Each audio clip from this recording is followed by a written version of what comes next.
All right, we're going to take a look at this biofoul management technique of blading, cutting, or shaving.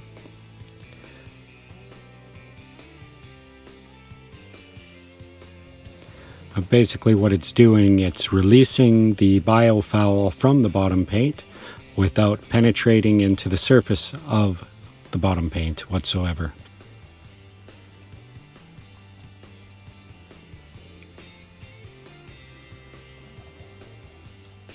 This uses a series of techniques.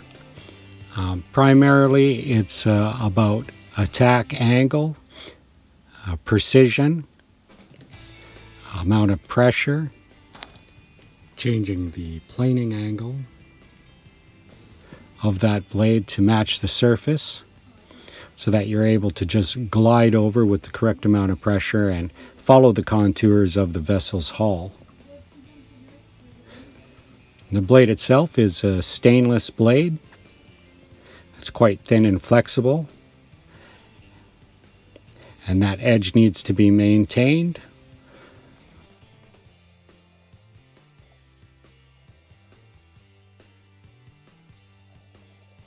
It's very much like using Japanese woodworking tools with that sharp blade and used in a precision technique for maximum results.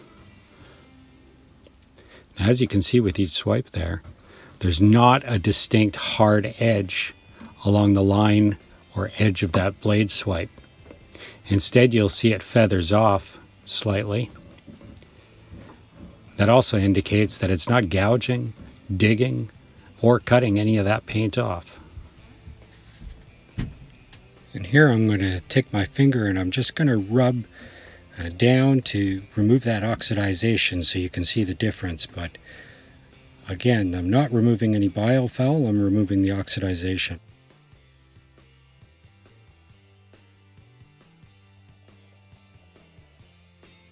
Now, a lot of these shots are over compound radius curves, so I'm not always using a wide sweeping motion, but a various handholds, positions, and techniques here. There's a couple spots that have some shots where it opens up, but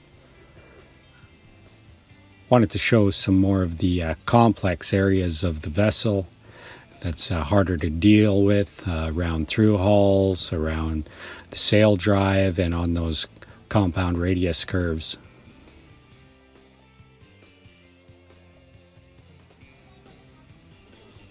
Now, although this may look similar, this is absolutely nothing like scraping the bottom of a vessel.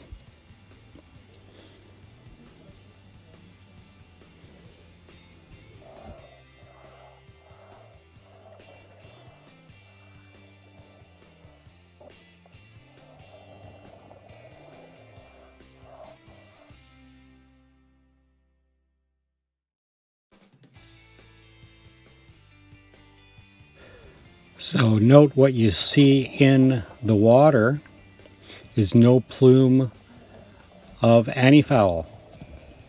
What you are seeing is the release of that biofoul floating around in the water.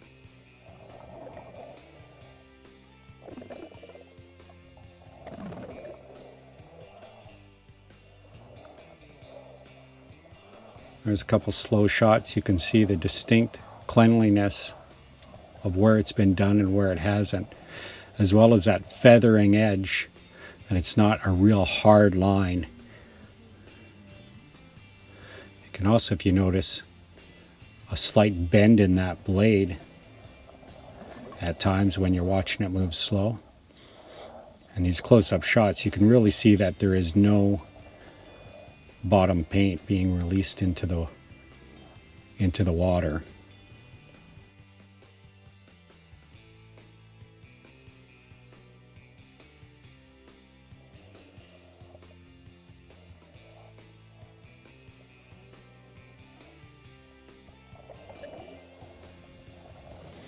Here we go, here's a bigger area that I can go back and forth with a different technique.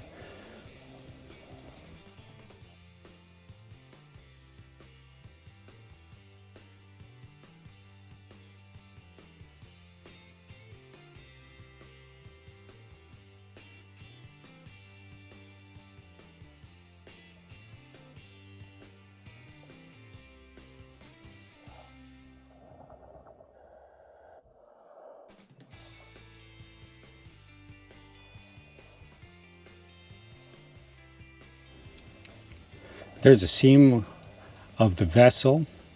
It runs down the center keel line, and it doesn't quite even up on this vessel. I'm still able to glide that blade over without gouging or removing any of that paint.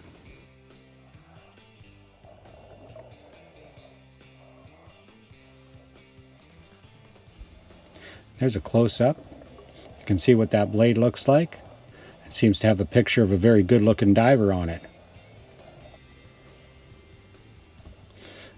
Actually, I'm using the reflection in that stainless to just check my camera angle.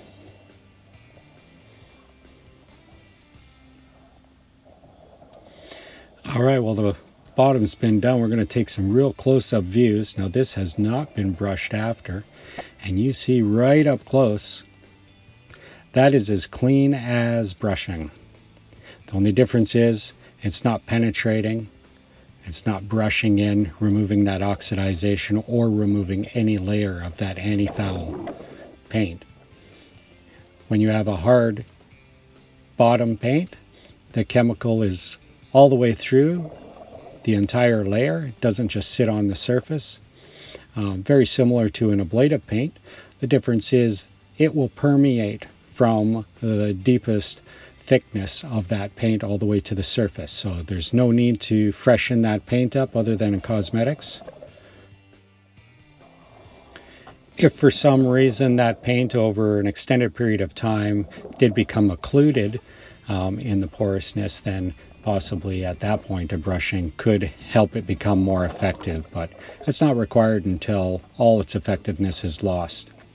So this technique is going to be one that will give you maximum longevity and maximum time in between haulouts. Thanks for watching.